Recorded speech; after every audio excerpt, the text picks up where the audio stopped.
자, 수험생 여러분, 시험 보시느라고 고생 많으셨습니다.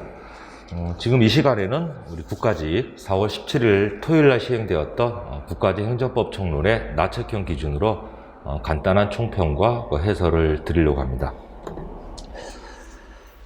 자, 크게 말씀드리면은 전체적인 난이도는 무난했었습니다. 왜냐면은 보통 강사들이 시험의 난이도를 무난하다라고 얘기할 때는 기존의 기출문제집에서 이제 커버가 되는 부분들, 그게 이제 많이 있으면은 봤던 거니까 이제 친숙하게 느낄 수 있겠죠. 그런 시험 난이도가 평이하다라고 말씀을 드리고, 난이도가 이제 높았다라고 말씀드린 경우는 두 가지 종류가 있는데, 내용 자체가 워낙 어려운 쟁점에서 고난이도 지문들로 구성된 거, 그런 부분들이 있고, 또는 기존의 기출 지문으로 이제 커버가 되지 않는 부분들이 많이 나와 있으면은 거기가 이제 난이도가 높은 그런 부분들인데, 이번 시험은 전체적인 지문들은 기존의 기출 문제에서 많이 연습하시던 거 위주로 나와 있었기 때문에 전체적인 거는 무난한 그런 난이도를 가지고 있는데, 일단 문제점은 지문의 길이가 상당 부분 길게 되어 있고, 박스형 문제와 사례형 문제가 18번부터 20번까지 세 문제 연달아 나와 있습니다.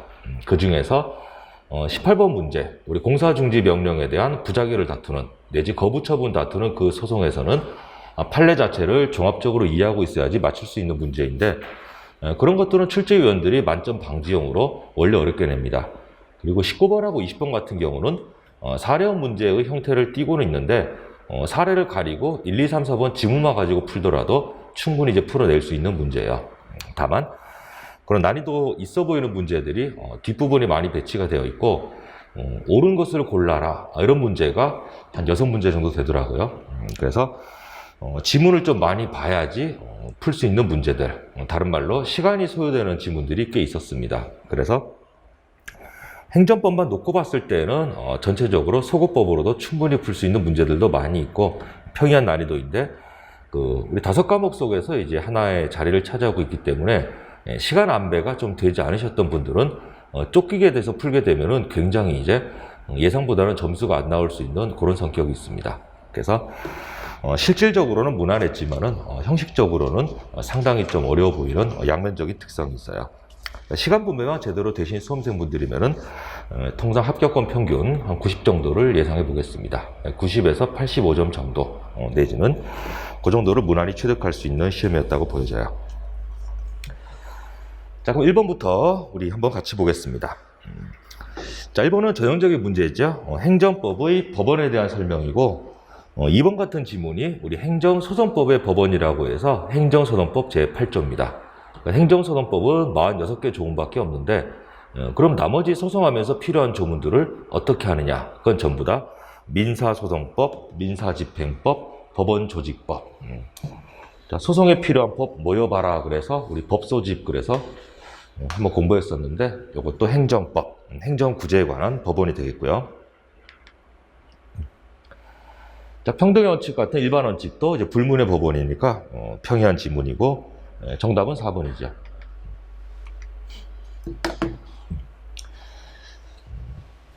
자, 행정법의 효력, 진정, 부진정 소급을 구별할 수 있는가, 거기에 문제인데, 자, 유리하든 불리하든 원칙적으로는 고려사항이 아니었고, 자, 법의 적용 대상이 되는 사실 또는 법률 관계가, 자, 바뀐 법률이죠. 개정법의 효력이 발생하는 시행되기 전에, 그러면 이제 사건이 쭉 진행이 되면서 지금 법이 바뀌었어요. 개정. 그럼 개정법의 효력이 시작된 이후 영역이 이제 오른쪽이 될 텐데, 개정법률이 시행되기 전에 이미 완성된 거다 그러면은 이거 시행되기 전에 완성이 됐어요. 그럼 나중법을 여기에 적용시키는 건 진정소급입법이니까 금지되는 게 원칙인데, 지금 포인트는 개정법이 시행되기 전에 완성이나 종결된 게 아니다 그랬으니까 이제 빗금쳐진 완결된 부분이 개정법 전에 완결된 게 아니다 그랬으니까 이쯤에서 이제 사건이 끝나겠죠. 그럼 여기에 대해서는 완료 당시에 존재하는 개정법을 적용시키는 게 원칙이에요. 그래서 이거는 시작 당시부터 전체에 대해서 개정법을 다 적용시킨다. 이건 부진정 소급이니까 진정소유법 금지 원칙에 위반되는 그런 문제는 없습니다. 그래서 1번, 4번이 정답이에요.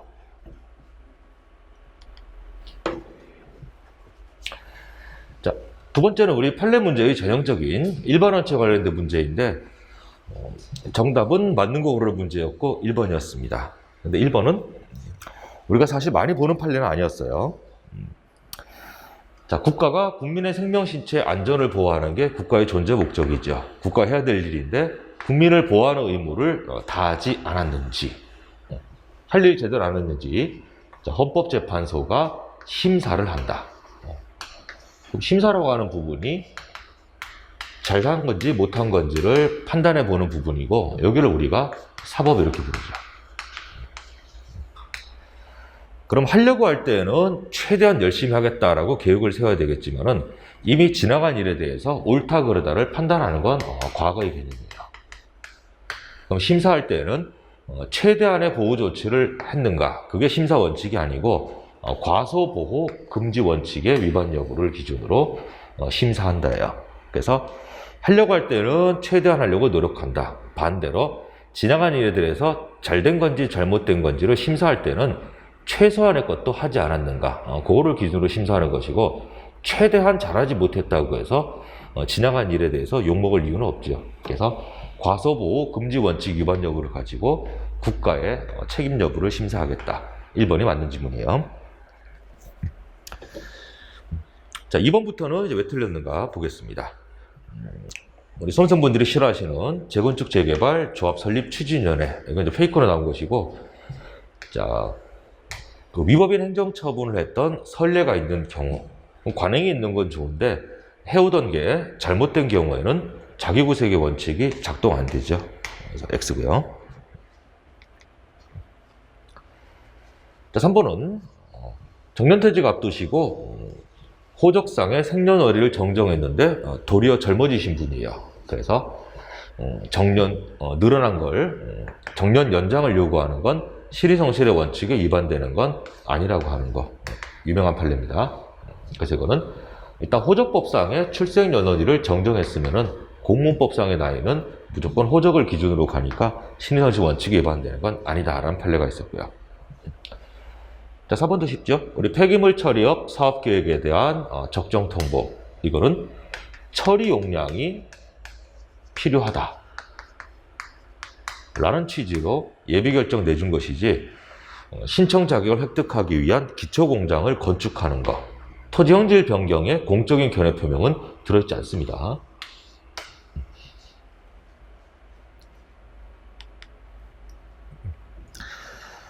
자, 3번도 우리 행정법에서 필수로 나오는 쟁점이죠. 행정행위의 부관입니다. 자, 실제적 관련성이 있다고 볼 수 없는 경우는 실질적 관련성이 없다는 내용이니까 부당결부 금지의 원칙에 위반되는 내용이에요. 그러면 공법상 일반 원칙을 회피, 적용 안 받을 목적으로 처분의 상대방과의 사이에 사법상의 징역계약을 맺는다. 넓게 보게 되면은 사법관계를 활용해서 공짜로 뇌물 받겠다, 뭐 이런 심보니까 넓게 보아서 법치행정 원리에 반하는 것으로 위협이라고 봅니다. 자, 이번은 우리 송유관 매설허가 사건, 부담의 대표 판례죠. 자, 처분의 위협성은 처분 당시를 기준으로 판단한다. 그런 취지에서 처분 당시에는 문제가 없었는데 처분이 이루어지고 난 뒤에 부담의 전제가 된 처분의 근거 법령이 개정이 됐어요. 그렇더라도 나중에 바뀐 내용은 과거의 문제 안 삼습니다.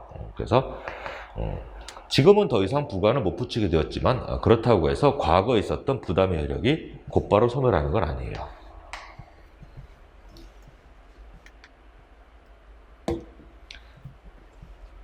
자, 3번. 자, 우리 보통 기부 체납의 부담 사건인데 기부하는 것을 조건으로 주택건설 사업계획을 승인함 이런 경우였을 때 부담을 붙이는 것 그 자체는 공법관계인 행정행위의 내용이고 이제 기부를 실제 이행하려면 소유권을 공짜로 이전시켜야 되니까 그건 사법상 법률행위고 우리나라는 공법과 사법을 구별하는 나라이니까 부담의 하자가 곧바로 사법관계의 하자로 이어지진 않는다예요. 그래서 자, 부담의 불가증력, 부담 안날로부터 90일 지나면은 취소 소송 제기 못하죠. 이거는 행정소송의 문제이고 그거와는 별도로 사회질서 위반이나 강행규정에 위반되는지 여부를 따져보아서 사법상의 법률 행위가 무효인지 유효인지 여부는 사법관계에서 별도로 따져본다. 3번이 맞는 질문이에요. 자, 4번.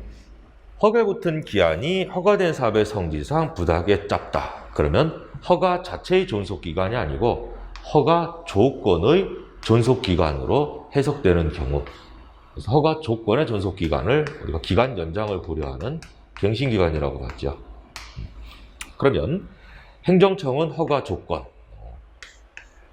기간이라고 하는 조건의 연장을 고려해 볼 수 있다. 여기는 맞는 지문이에요. 근데 그 후에 당초의 기한이 상당 기간 연장이 되어서 전체적으로 봤더니 기간이 계속 연장돼 가지고 전체 기간 따져봤더니 이제 넉넉한 기간이다 라는 경우에는 부당하게 짧은 경우가 더 이상 아니다 라고 됐을 때는 더 이상의 기간 연장을 불허가할 수도 있습니다. 그래서 갱신제도라고 해서 영원히 갱신이 보장되는 건 아니고 어느 시점 되면은 기간 연장이 거부가 될 수도 있죠. 4번 틀린 지문이고 정답은 3번이에요. 그 3번 같은 문제가 좀 많았던 게 이번 시험의 특징입니다. 지문 하나하나 자체는 단순히 이제 읽어보시면은 충분히 풀 수 있는 문제인데 사뭇 길이들이 있어서 이제 시간 안배에 어려움을 주는 그런 스타일이었어요. 자, 4번. 우리 정보 공개에 대한 판례 입장으로 옳지 않은 것. 자, 1, 2번. 헌법상 기본권에서 바로 도출되는 개인적 공권. 그런 특징에서 1, 2번 읽어보시고 틀린 건 3번이죠. 자, 공공기관의 정보 공개하는 법률상 공개 청구 대상이 되는 정보는 공공기관이 직무상 작성 취득해서 현재 갖고 있는 것 맞습니다. 근데 현재 보유 관리하고 있는 문서를 얘기하는 것이지 앞에 원본이 여기가 X예요. 반드시 원본만 공개 청구 대상이 되는 건 아니고 원본이든 사본이든 가지고 있는 문서이면 전부 다 공개 청구 대상이 됩니다. 그래서 원본만을 의미한다. 여기가 이제 틀린 지문이 되겠네요.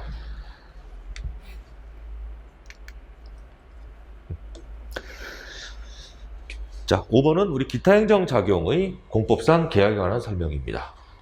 요즘에는 행정 계획 자체는 출제 비중이 좀 많이 낮아지고 있고 공법상 계약이나 행정 지도 파트에 더 중점을 두시면 좋습니다. 자, 공법상 계약에 대한 설명으로 옳지 않은 것. 자, 1번은 우리 법률 해석의 일반적인 기준을 밝혀주는 긴 지문으로 나오는 판례들이에요. 전부 다 종합적으로 고려해서 개별적으로 사건마다 판단하겠다. 이 표현 나오게 되면 전부 다 긴 지문이지만 맞는 지문들이고, 자, 법률 관계를 일방적인 의사표시로 종료시켰다고 하더라도 무조건 그게 처분이라고 단정할 수는 없고 전체적인 법률 관계의 권력구조라든가 대등관계인가 실질적인 여러 가지 사안들을 고려해서 사건마다 판단해 주겠다. 그게 우리 판례 입장이에요. 자, 그럼 이어지는 판례가 자, 계약직 공무원이니까 공무원 신분 관계는 공법상 계약으로 탄생했지만은 법이 미리 정하고 있는 절차를 따르지 않고서는 보수를 삭감할 수 없다. 그래서 계약 자체는 법에 근거 없어도 되는데 지금 계약직 공무원에 대해서 보수를 삭감한다라고 하는 건 미리 약정한 바 없으면 이것은 월급 갖는 징계 처분, 감봉 처분과 다를 바 없으니까 법의 근거를 두었어야 한다. 그런 내용이에요. 자, 3번. 자, 지원금이라는 말이 포인트죠. 연구개발비 협약이 해지가 되고 부당집행을 이유로 환수당하는 것은 위반행위에 대한 제재 처분으로 보는데 연구개발비가 아니고 통상 보조금이나 지원금, 위로금 나오게 되면은 전형적인 공법관계에서의 돈이에요. 그래서 지원금 출연 협약을 해지하고 계약이 사라졌으니까 계약이 살아있음을 전제로 했던 돈을 환수받는 것. 이거 전부 다 공법상 계약에 따른 당사자 소송의 문제이지 처분성은 없는 전형적인 계약 해지 사례로 봤습니다. 최근 3개년 기출문제에서 많이 다뤘던 거니까 자 보시고요. 자, 6번은 우리 3개년 최신 판례와 기출문제에서 요즘 계속 문제 삼고 있었으니까 나오리라고 예상됐던 쟁점이죠. 인허가 의제입니다. 자, 1, 2, 3번은 우리 인허가 의제 제도에 관한 통상의 기출문제에서 한두 번도 아니고 많이 다뤘던 내용이니까 잘 아실 거라고 생각이 들고요. 자, 4번 보겠습니다. 우리 통상 많이 봐왔던 것은 주된 인허가가 거부당했을 때 그런 문제를 많이 다뤘었는데 요즘 나오는 판례들이 자, 주택건설 사업계획 승인이 주된 인허가예요. 거부당한 게 아니고 주된 인허가를 받았습니다. 그러면 이제 의제된 인허가. A를 받으면 B를 받은 것으로 본다. 이게 의제되는 인허가도 A에 필요한 한도 내에서 B 허가도 이제 손에 갖고 있는 그런 모습이에요. 주된 인허가를 받았기 때문에 그렇습니다. 그럼 의제된 인허가가 위협임을 다투고자 하는 이해관계인. 그럼 양자가 뭐 서로 다른 거니까 하자 쓴 게 될 리는 없고 의제된 인허가가 하자가 있다라고 다투려고 하는 사람들은 B를 가지고 소송의 대상으로 삼으면 된다. 그런 내용이에요. 그래서 주택건설 사업계획 승인, 주된 인허가 A의 취소를 구하는 게 아니고 의제된 인허가 B의 취소를 구해야 되는 거예요. 자, 의제된 인허가는 주택건설 사업계획 승인, 주된 인허가와는 별도로 항고소송의 대상이 되는 처분에 해당하지 않는다가 아니고 주된 인허가 받고 난 이후에는 주된 허가와 의제된 인허가가 각각 따로따로 독자적인 처분이다. 그렇게 보시면 돼요.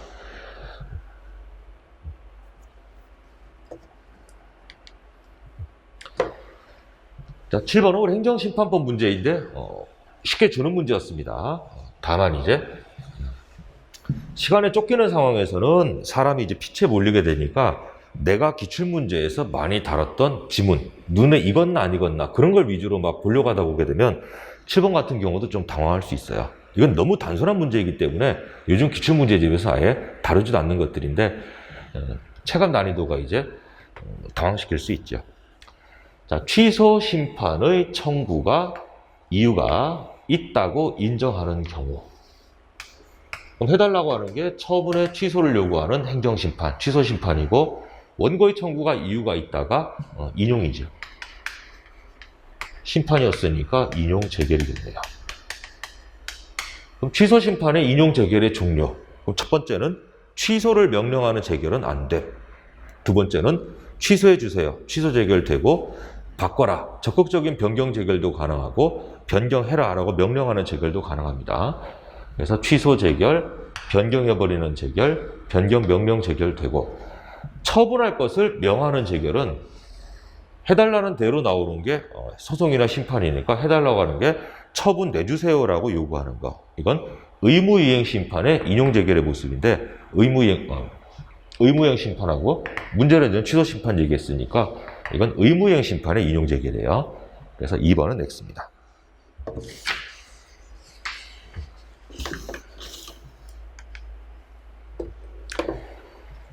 자, 우리 8번도 우리 행정구제에서 처분을 직접 싸우는 행정쟁송과 별도의 권리구제 제도, 국가배상도 보통 한 문제 나오죠. 자, 공무원의 위협인 직무행위라는 손해배상에 대한 설명으로 또 맞는 걸 찾는 문제예요. 자, 일반적으로 공무원이 필요한 지식을 갖추지 못했다. 그래서 법의 해석을 그렇죠. 잘못한 거죠. 법을 잘못 이해해서 처분을 잘못되게 했습니다. 법률 전문가 아닌 행정직 공무원이라고 해서 무조건 과실이 없다. 라고 할 수는 없어요. 정답 바로 1번이네요. 그래서 본인이 늘 하고 있는 직무, 관계되는 법규를 숙지 못했으면 그 과실이 있고 국가배상 책임 성립되고 당연히 알았어야 되는데 몰랐다 그러면은 중과실로 취급이 되어서 개인 돈을 물어줘야 되는 공무원 개인의 구상이 될 수도 있어요. 자, 나머지 왜 틀렸는가 같이 보겠습니다. 우리 국가배상의 요건인 공무원의 직무는 우리 외형설에 의해서 굉장히 이제 넓게 보고 있는데 국가나 지방자치단체의 비권력적인 작용도 행정작용이니까 당연히 직무에는 들어가요. 단 사경제 주체로서 하는 작용, 요거는 포함이 안 되죠.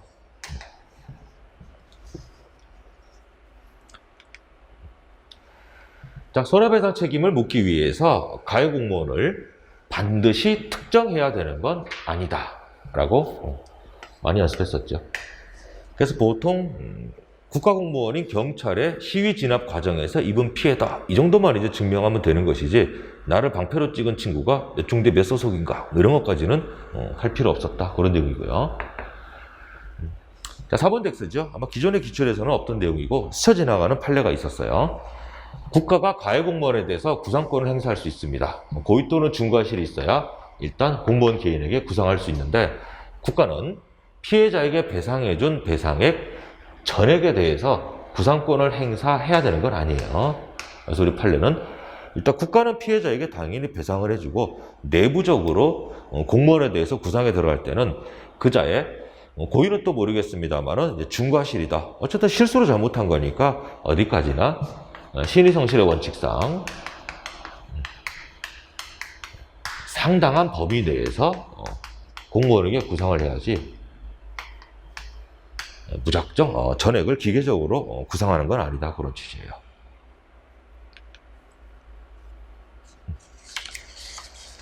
자, 9번 우리 행정행위 보겠습니다.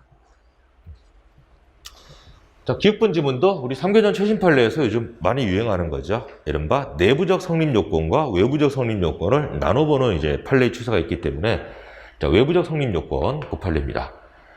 자, 외부에 표시가 된다. 그러면 이제 존재 이렇게 불러요. 행정청이 자유롭게 취소 처리할 수 없는 구속을 받게 되는 시점에 외부적 성립 요건을 갖춰서 성립했다. 이게 존재라고 불러요. 자, 결론은 행정청이 행정의사를 공식적인 방법으로 외부에 표시했는가를 기준으로 외부적 성립 요건을 확정짓겠다라는 내용입니다. 두 번째는 우리 대물적인 영업을 양도양수했다. 전주인의 하자를 묘한행위를 이유로 양수인에게도 영업정지 처분할 수 있다. 맞는 내용이죠. 제재사유의 승계 이런 내용이고요. 자, 3번은 도심의 주거환경정비법이니까 재건축 조합 설립인가는 이름대로 인가가 아니고 특허예요. 특허는 무조건 자기 자신이 주인공이니까 이제 조합 설립을 반대하는 사람들은 특허 처분 이것만 가지고 소송을 쌓아야 되고, 조합 설립 인가 전에 있었던 조합 설립 결의, 조합원들의 동의 하자를 다투는 확인의 소송은 할 수가 없다. 소위 이게 없다라고 봅니다. 자, 정답은 이제 기역, 니은, 디귿 맞는 내용이니까 2번이고, 4번 지문은 틀린 지문인데 이것도 빨리 풀게 되면은 요거하고 비슷한 판례가 있어서 혼동의 소지가 있습니다. 자, 과징금을 업체가 위반행위에 대한 제재를 얻어맞았어요. 이게 먼저 있었던 선행처분이죠. 그 다음에 자진신고자에 대한 사건을 분리해서 자진신고하게 되면은 1차 자진신고자는 이제 면제, 2차 자진신고자는 X 절반 깎아주는 그런 제도가 있는데, 자진신고를 이유로 과징금 감면 처분을 받았어요. 후속처분. 이 경우에는 선행처분. 과징금 부과 취소를 구하는 소는 적법하다가 아니고 이제 부적법한 소가 되죠. 왜냐하면 소의 이익이 없어서 그래요. 어차피 과징금 부과를 취소 판결 받지 않더라도 감면, 면제받았으면 돈 낼 게 없거나 목적이 달성되었으니까 선행처분은 저절로 여기에 흡수가 되어서 소멸이 되었고 독자적으로 쌓을 이익이 없다요. 자, 이거 헷갈리시면 안 되는 판례가, 먼저 과징금 부과 똑같이 받았습니다. 지금은 후행처분에서 과징금 면제나 감면을 받아서 불이익 상태가 해소가 된 상황이니까 소이익이 없다는 내용이고, 뒤에는 후행처분이 자진신고자로 감면해 주세요 그랬는데 감면 못 해준다라고 감면 기각이 나온 사건이 있어요. 이거는 지금 불이익 상태가 해소가 된 게 아니고 깎아주세요 그러는데 못 깎아준다니까 이제 이거든 계속 싸워서 취소 판결을 따낼 만한 의미가 있죠. 이 경우에는 이제 소송의 이익이 있어요. 그래서 구별 잘 해두시고요.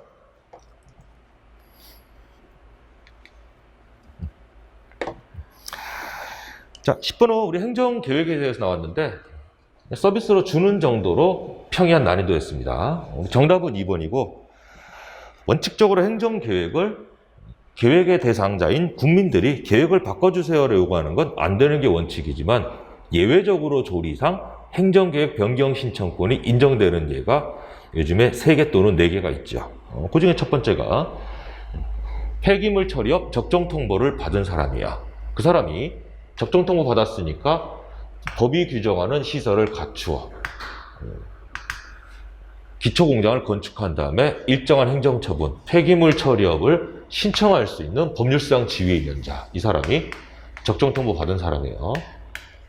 이 사람에게는 이론대로 국토이용계획, 행정계획 변경 신청권을 주지 않으면 다툴 수가 없죠. 그럼 사실상으로는 적정 통보가 전혀 무의미하게 번호가를 신청도 못 해보고 번호가 자체를 거부하는 결과가 돼요.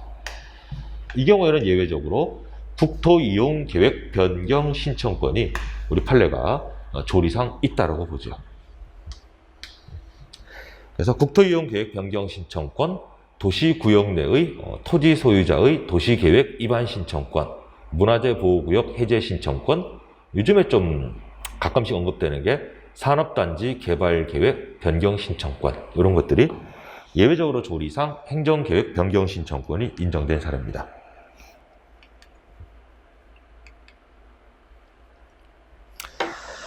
자, 11번 보겠습니다. 그 11번은 문제 자체는 평이합니다. 뻔히 아시는 내용일 텐데 문제 유형 자체가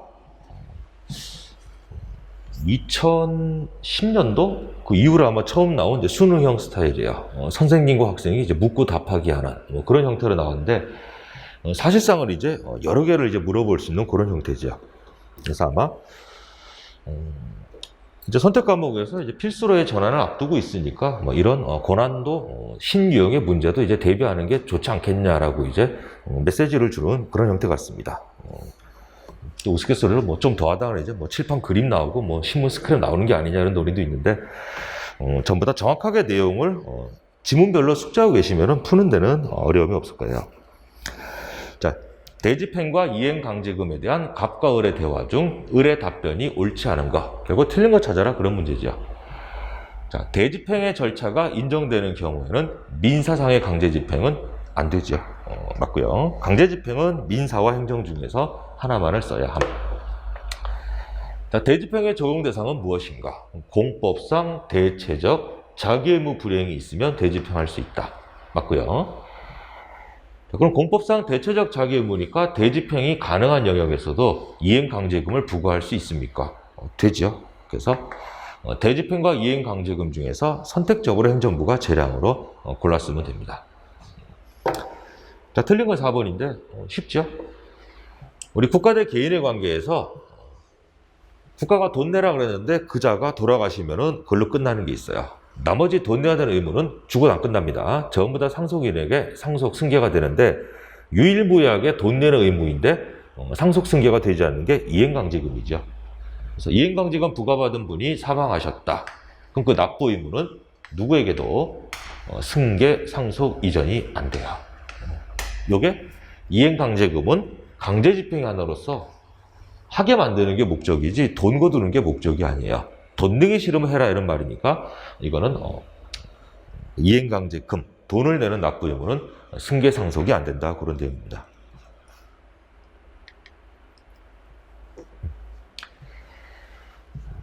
자, 12번 보겠습니다.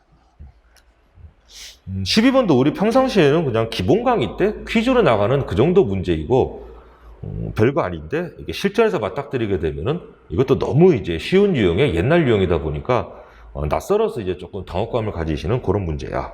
이른바 1, 2, 3, 4번이 전부 다 예로만 구성되어 있는 그런 문제인데 개념 정립과 그 얘가 이제 기본기가 탄탄하게 되면은 아무것도 아닌데 그냥 덤벼들게 되면은 이게 생각하는 대로 왔다 갔다 하게 돼요. 행정의 실효성 확보 수단의 예와 법적 성질의 연결. 자, 이행강제금의 부과. 이행강제금의 다른 이름이 집행벌이죠. 맞고요. 자, 영업장 폐쇄, 강제 퇴거. 이게 즉시강제가 아니고 직접강제의 예다. 즉시강제는 수거 폐기가 즉시강제예요. 세 번째는 원상복구 명령. 멋대로 뭔가 해놨으면 원상으로 회복시켜라 라고 하명하는 거죠. 이게 의무부가예요.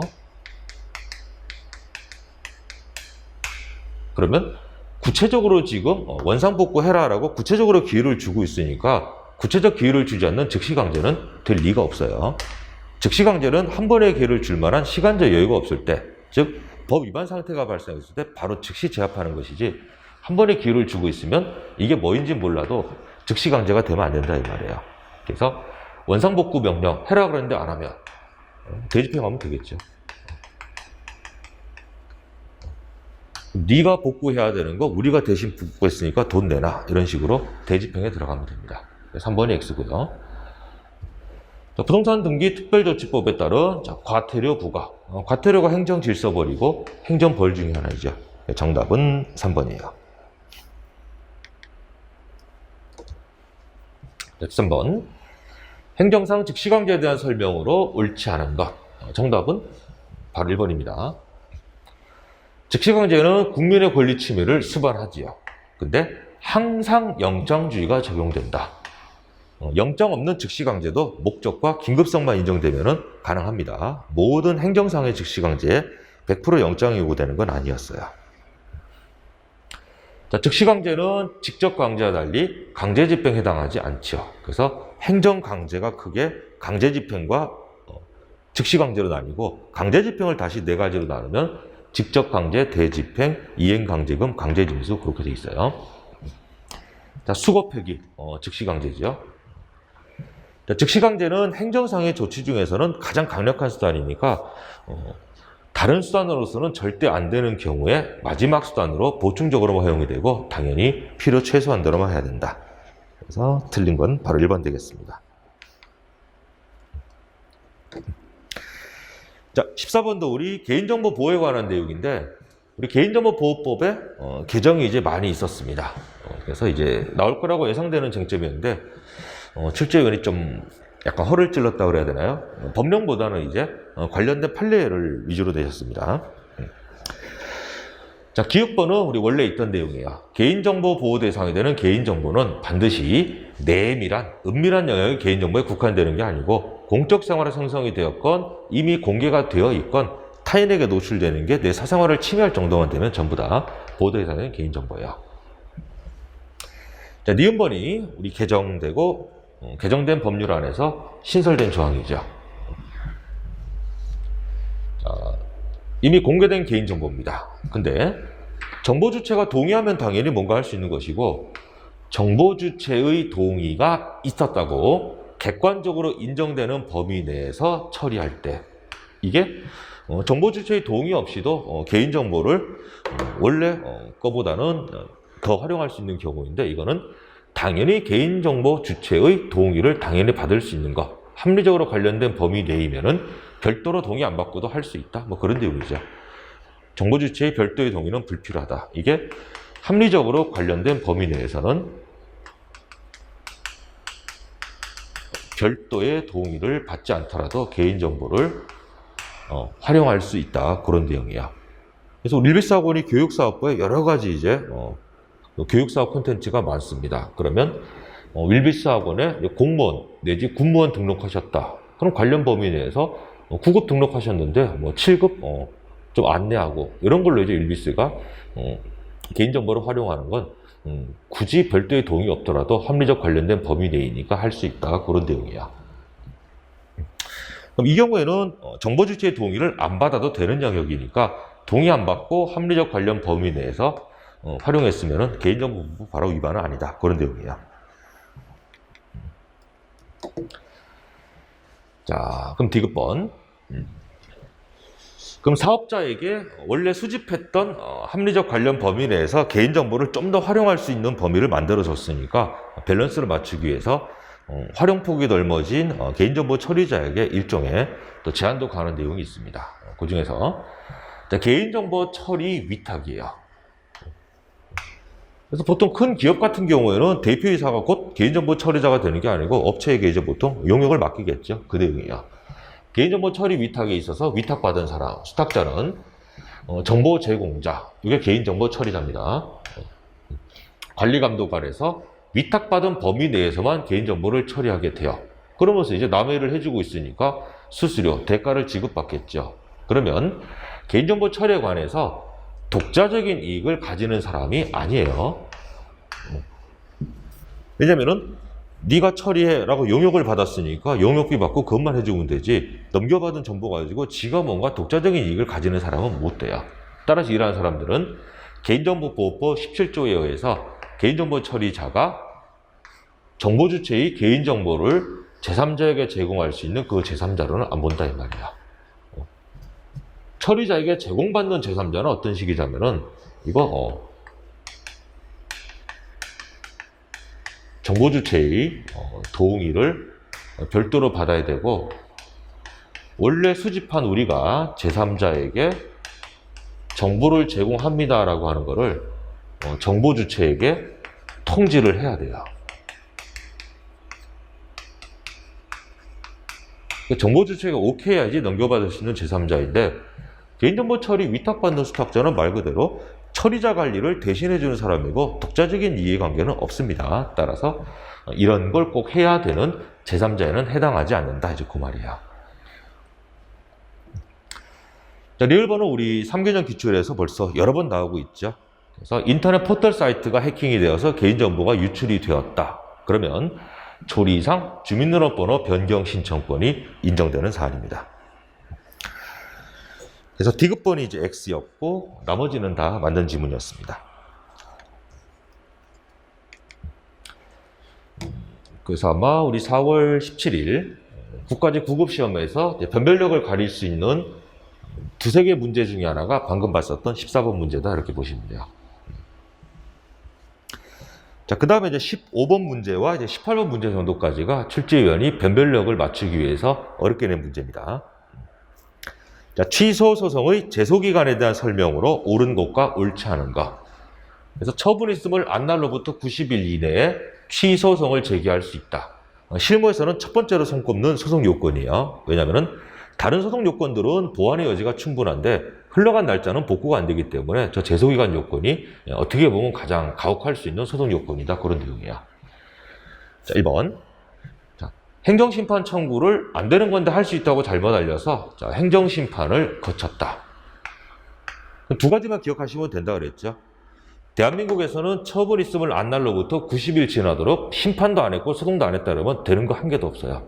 하자승계 인정받지 않는 한은 어떻게 할 수가 없다. 그거 말고 나머지는 불가증력 발생했다, 90일 지났다 이런 표현이 나오지 않으면 어떤 사유든 간에 행정심판을 거쳤으면 공식이에요. 재결서 정본을 송달받은 날로부터 90일 이내에 취소 소송을 제기할 수 있는 제소기간이 기산됩니다. 그래서 X고요. 자, 니은번은 행정심판 청구서를 접수는 시켰어요. 근데 심판의 청구기간을 경과했기 때문에 너의 심판은 안 된다라고 각하당했으면 이게 처분 있으면 안 날로부터 90일 지나도록 심판도 안 하고 소송도 안 하고 그냥 불가쟁력이 발생해버린 처분이에요. 그럼 이 경우에는 며칠 이내에 소송을 제기하면 된다. 며칠 이내가 중요한 게 아니고 취소송 자체가 안 됩니다. 니은번은 언제 이내 할 수 있다가 전제가 되는 게 아니고 90일 지나도록 아무것도 안 하고 불가증력이 생겼으면 취소송 제기가 안 돼요. 자, 그럼 디귿번. 이 제소기간이 이제 복구가 안 되는 소송 요건이다 보니까 90일을 엄격하게 따지는 대신에 제소기간의 기산점은 항상 행정행위가 효력을 발생한 날, 그게 안 날로부터 90일이에요. 그럼 처분이 효력을 발생하려면 특정일에 대한 처분은 그 사람에게 공식적인 방법으로 아까 통지하고 표시하고 송달했어야 됩니다. 자, 처분 있음을 안 날. 이거는 처분을 현실적으로 안 날 의미한다. 맞습니다. 이때 안 날은 처분서를 송달받아야지 정상적으로 효력이 발생한 거예요. 도달이 되었음. 그날로부터 90일입니다. 따라서 송달받기 전에 송달이 없어요. 정보공개 청구를 통해서 처분 관련 내용을 받았습니다. 이 정보공개 청구를 통해서 받는 건 원래 처분의 효력 발생 요건이 정보공개 청구 이런 건 없어요. 그래서 이거는 공식적인 방법으로 받은 게 아니기 때문에 이거는 송달 자체가 안 된 걸로 봅니다. 송달이 안 되었으니까 처분은 효력 발생 요건을 갖추지 못해서 효력 발생이 안 돼요. 그럼 이때는 제소기간의 기산점이 카운팅이 안 된다예요. 그래서 디귿번 X 되겠습니다. 자, 리을번은 무효확인 소송과 취소 소송의 이제 병합입니다. 그러면 선택적 병합은 안 되고 주의적, 예비적으로 병합할 수 있죠. 그래서 취소 소송의 추가적 병합은 돼요. 이 말은 무효 확인부터 해보시고 안 되면 취소 여부도 밝혀주십시오라고 한 거야. 그럼 병합이 되면은 이제 한 몸이 된 거니까 두 개 중에 뭐라도 각하가 되면 안 돼요. 소송 요건은 다 갖춰야 됩니다.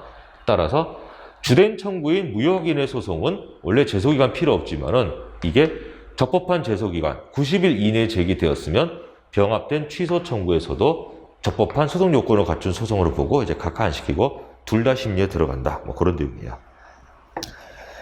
여하튼 뭐 병합이건 뭐 소의 변경이건 취소 소송이 보이게 되면은 무조건 90일을 따지는 제소 기간은 항상 갖춰야 된다. 그렇게 이해하시면 되겠습니다.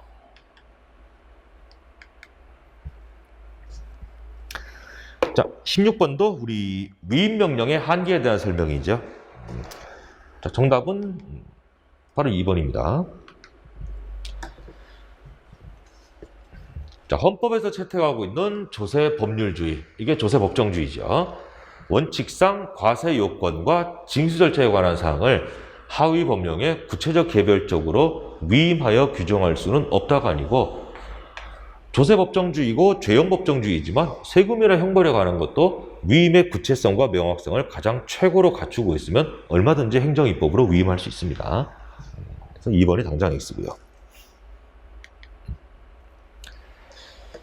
지방지까지 고려하시는 분들이면은 이제 4번 지문도 하나 눈여겨봐 두시고, 자, 시행령이나 시행규칙이니까 위임입법이에요. 이 조문들이 갖고 있는 내용이 모법, 국회의 법률조항의 취지에 근거해서 법률의 내용을 구체화시키는, 자세히 좀 표현한 거에 불과할 때는 모법의 규율 범위를 벗어난 것으로 볼 수 없다. 위임의 한계로 되는 게 아니다, 이런 뜻이에요. 이런 경우에는 굳이 상위 법률에 뭐뭐로 정하는 바에 따른다 라고 위임하는 말이 없더라도 위에 있던 걸 좀 더 자세히 풀어 쓰는 내용이면은 전혀 새로운 권리의무사항이 나오는 게 아니기 때문에 얼마든지 허용되는 위임법이고 무효라고 볼 수는 없다. 맞는 지문이에요.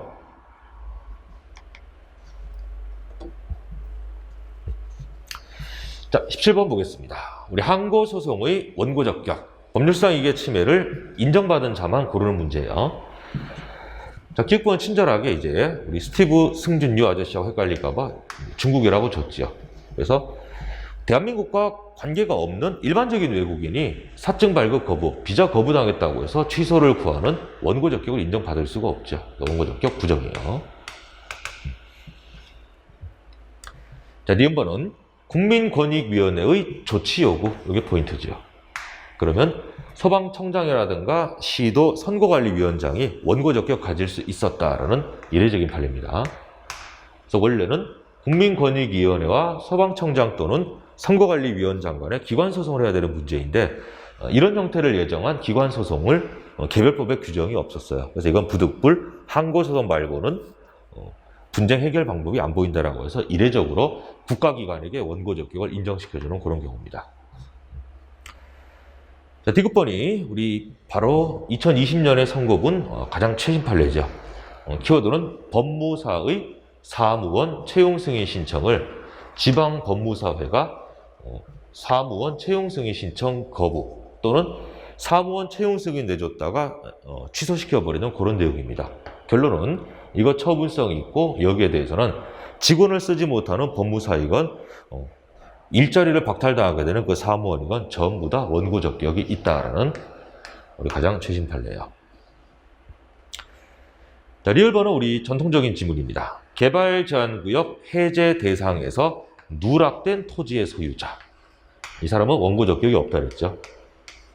나도 풀어달라고 아니고 개발제한구역 변경 해제 결정을 취소시켜라. 그게 말이 되면은 개발제한구역을 줄이는 게 도로 늘어나게 되니까 나도 풀어달라가 아니고 저쪽도 도로 묶어라라고 주장을 하는 사람이고 이건 자신의 권리 구제를 위한 법률상 이걸 안 봐줍니다.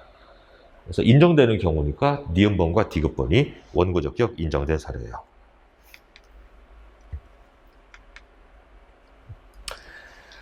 자, 15번과 더불어서 우리 18번이 이제 종합 판례 문제이고 난이도가 이번 국가직 9급 회차에서는 아마 최고로 높은 판례 같습니다. 그래서 이거는 이 판례 자체를 알지 못하면은 이건 시간 내에 풀기는 굉장히 힘든 고난도 문제예요.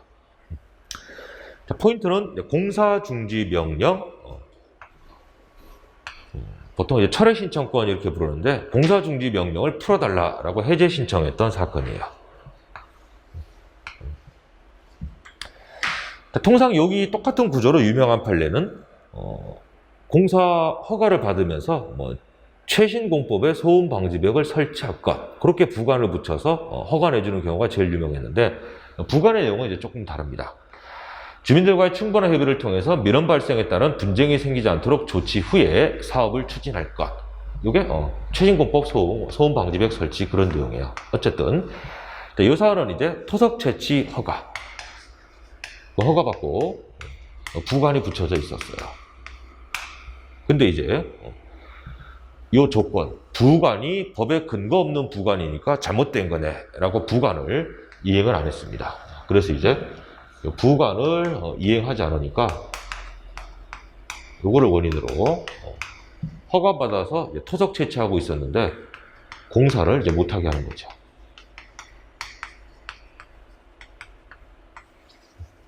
그래서 부관, 부담의 불이행을 이유로 주된 허가를 어때요? 철회시킬 수도 있고 후속 조치를 거부할 수도 있고 여러 가지 할 수 있습니다. 이때 행정청이 갑에게 공사 중지 명령을 때리니까 이제 공사를 못하게 된 업체가 답답하니까 공사 중지 명령의 해제를 행정청에게 신청했다가 지금 거부되니까 거부처분 취의 소송을 제기한 거예요. 그러면 원칙적으로 행정부에게 너희들이 했던 처분을 직권 취소나 철회하라고 요구할 수 있는 신청권은 없는 게 원칙이에요. 그렇게 힘든 길을 돌아가는 이유가 첫 번째, 당연히 이거 공사중지 명령 나왔을 때 이걸 가지고 소송을 걸었겠죠, 먼저. 그래서 공사중지 명령 취소 소송을 제기했었는데 여기에서 기각 판결 당한 사건이야. 원고 패소. 그럼 공사중지 명령이라고 하는 취소소송의 대상은 문제가 없다라고 이제 판사가 판단하니까 잘못됨이 없는 처분이니까 취소시켜달라는 너의 주장은 이유가 없다. 공사업체 패소로 끝난 사건이에요. 그래서 이제 공사중지 명령은 그대로 살아있으니까 답답해진 업체가 이제 공사중지 명령을 법원의 힘으로는 없애지 못했으니까 행정부한테 지금 먼저 이제 읍소하는 거죠. 야, 이거 좀 빨리 풀어달라. 라고 철회를 신청하는 건데, 여기에서는 이제 해제라고 표현한 거예요. 그때 행정청이 이제 못 푼다. 여전히 공사중지 명령이다라고 거부 처분이 나온 거예요. 그래서 이제 두 번째는 이 거부 처분 취소소송으로 들어간 겁니다. 그럼 이제 공사중지 명령 철회를 요구하려면은 이제 요거 이행했겠어, 안 했겠어요? 최초 공사중지 명령의 원인된 사유가 해소가 돼. 그래서 공사중지 명령의 원인됐던 사유가 해소가 돼야지 조리상 공사중지 명령 철회 신청권이 인정이 되어서 신청했다가 거부당한 것을 소송의 대상으로 삼을 수 있다. 그런 쟁점까지 다 담고 있는 판례입니다. 그래서 원인사유 해소라고 하는 게 공사중지 명령의 원인이었던 부관을 이행 안 해서 공사중지 명령 받았는데 부관을 이행했으니까 빨리 우리가 원했던 공사를 이제 재개할 수 있도록 해다오 이렇게 들어간 사건이야. 그럼 결론은 우리 기각 판결에도 기판력은 있죠. 그래서 여기에 대해서는 이미 기판력이 발생했으니까 이 소송에서는 거부 처분이 위협이다. 이것만 싸워야 되는 거지. 이 소송에서 처분의 적법성을 다시 이제 어때요? 뒤집어가지고 공사중지 명령 자체가 위협이다. 이런 주장은 여기서 못한다 이 말이에요. 기판력 때문에 그렇습니다. 자, 그럼 이제 1번을 볼게요. 일반적으로 기속행위의 경우에는 법적 근거 없이 부관을 붙이는 건 당연히 허용되지 않고 위법, 무효인 부관으로 보죠. 1번 맞고요. 두 번째, 공사중지 명령의 원인 사유, 부관을 이행 안 했었습니다. 그게 해소가 되었다. 이제 부관을 이행했으니까 갑은 공사중지 명령의 철회, 해제를 신청할 수 있는 조리상 권리가 이때 인정된다고 봐요. 그럼 신청권이 인정되니까 거부가 소송의 대상이 되지요. 그래서 원인 사유가 해제가 되어야 공사중지 명령의 해제 신청권이라는 신청권이 조리상이 있다. 이 내용이고, 자, 갑에게는 공사중지 명령 해제 신청, 자, 거부 처분은 원래 집행정지가 안 되는 거죠. 맞고요. 4번.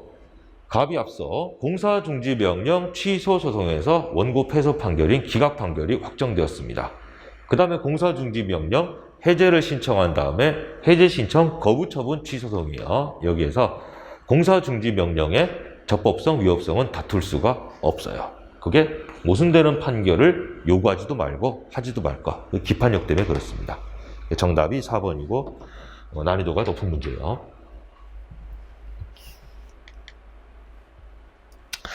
자, 이제 마무리하겠습니다. 우리 끝나는 부분에 이제 19번, 20번 긴 사례 문제를 주고 상당히 있어 보이지만은 사실상 이거 사실관계 가려버리고 풀더라도 큰 문제는 없습니다. 그래서 같이 한번 풀어보죠. 자, 개별 공시 의견 통지받고 어쩌고 두 번째는 토지에 대해서 지목을 변경하고자 지목 변경 신청했다. 토지대장의 소유자 명의 변경을 신청했다. 전부 토지에 관련된 공증이라고 하는 행정행위 결부시킨 그런 내용입니다. 자, 갑은 세금 부과 처분이 있기 전에 개별 공시지가 결정에 대해서 취소송을 제기할 수 없다가 아니고 개별 공시지가 결정, 표준 공시지가 결정 전부 다 독자적으로 하한고소의 대상이 되는 처분들이죠. 자, 개별 공시지가 결정 다음에 과세처분이 나왔습니다. 자, 과세처분의 위법성 인정되지 않더라도 후행처분 그 자체는 적법이더라도 먼저 있었던 개별 공시지가 결정의 위법성을 과세처분 취소송에서 독립된 사유로 주장할 수 있다. 이게 이른바 하자가 승계된다 이런 표현이죠. 그래서 개별 공시지가 결정과 돈 내라고 하는 것, 과세처분은 원래 별개의 효과를 가진 처분이지만 예외적으로 못 다투게 하는 게 수인 한도를 넘는 가혹함을 가져오고 그 결과가 예측 가능성도 없었던 경우에는 예외적으로 하자 승계를 인정시켜주는 경우가 있습니다. 자, 3번. 자, 지목 변경 신청 반려라고 해서 대한민국 법대 나온 사람 중에 이름 모르는 사람 없을 정도로 유명한 판결을 했어요. 지목 변경 신청 거부는 공정 중에서 처분성 인정되는 가장 유명한 사례 중에 하나입니다. 자, 4번. 우리 건축물 대장 나오게 되면은 소유권과 직결되어 있으니까 건축물 대장에서는 썼다 지우고 이름 바꿔주세요. 거부하면 전부 다 처분성이 있는데 건물 관리 토지는 변화무쌍이 없어요. 있던 땅이 생기고 있던 땅이 없어지고 이런 게 없잖아요. 토지 대장은 원칙적으로 소유자 명의 변경 신청 거부하건 받아주고 말건 토지 등기부에만 이름이 올라가 있으면 소유권하고는 소유권자가 입증이 되고 소유권하고는 관계가 없으니까 이거는 처분성이 인정된다가 아니고 없어요. 다만 최근에 토지 대장의 직권 말소 나오게 되면은 그거는 처분성이 있다라는 게 최근에 이례적인 판결이었습니다. 그래서 맞는 건 정답이 2번이었습니다. 자, 20번도 보시면은 우리 사례가 쭉 나와 있는데 식품위생법상에 영업하시던 분이 미성년자에게 불법으로 주류를 제공해서 영업정지 먹고 있는 그 사건이죠. 그래서 식품위생법 시행규칙 별표 여기에 1차 위반, 2차 위반 이렇게 나오고 있으니까 영업정지라고 하는 제재를 가하는 처분 기준이 시행규칙에 있는 사안이에요. 그럼 시행령에 들어있으면 법규명령어를 보고 대외적 구속력이 있지만 이 제재를 가하는 처분 기준이 시행규칙에 들어있으면 우리 판례가 대외적 구속력 인정하지 않고 그냥 행정규칙에 불과하다 이렇게 보고 있었죠. 자, 그럼 1번 A도 B군 그랬으니까 군수의 처분에 불복하게 되면 상급자인 A도 행정심판위원회로 심판 청구할 수 있고요. 자, 공국관도 공무원에 대한 징계, 국세, 관세, 운전면허 사건이 아니면 행정심판을 필수로 해야 될 필요 없습니다. 행정심판 청구하지 않고 곧바로 소송으로 올 수도 있어요. 정답은 3번이죠. 본 사례에서 시행규칙에 들어있는 행정처분, 영업정지 사례였으니까 제재를 가하는 처분 기준이에요. 이거는 법의 내용을 보충하면서 법 규정과 결합해서 위임 범위 안에서 대의적 구속력을 가지는 법령 보충적 행정규칙이 아니고 이건 대의적 구속력 없는 공무원의 업무 지침, 행정규칙에 불과하다고 하는 게 우리 판례의 취지입니다. 자, 영업정지 처분은 위반행위에 대한 제재의 내용이니까 재량행위죠. 그럼 법원은 재량의 일탈남용 인정되게 되면 아무리 재량행위도 일탈남용이 나오면 위협이죠. 부당함에 그칠 때는 취소 판결 못 나오는데 재량의 일탈남용, 위협성 인정될 때는 당연히 법원이 취소 판결할 수 있다. 틀린 건 정답이 이제 3번이었습니다. 자, 이렇게 해서 우리 국가직 9급 해설 강의 마무리하도록 하겠습니다. 아무튼 고생 많으셨고요. 자, 남아있는 시험이 또 있으신 분들은 본인의 성향과 이제 본인의 공부량을 감안하셔가지고 다음 시험을 위한 초석으로 이 해설 강의를 잘 활용해 주셨으면 좋겠습니다. 자, 수고 많으셨고요. 우리 다음에 또 좋은 모습으로 뵙겠습니다. 건강하십시오.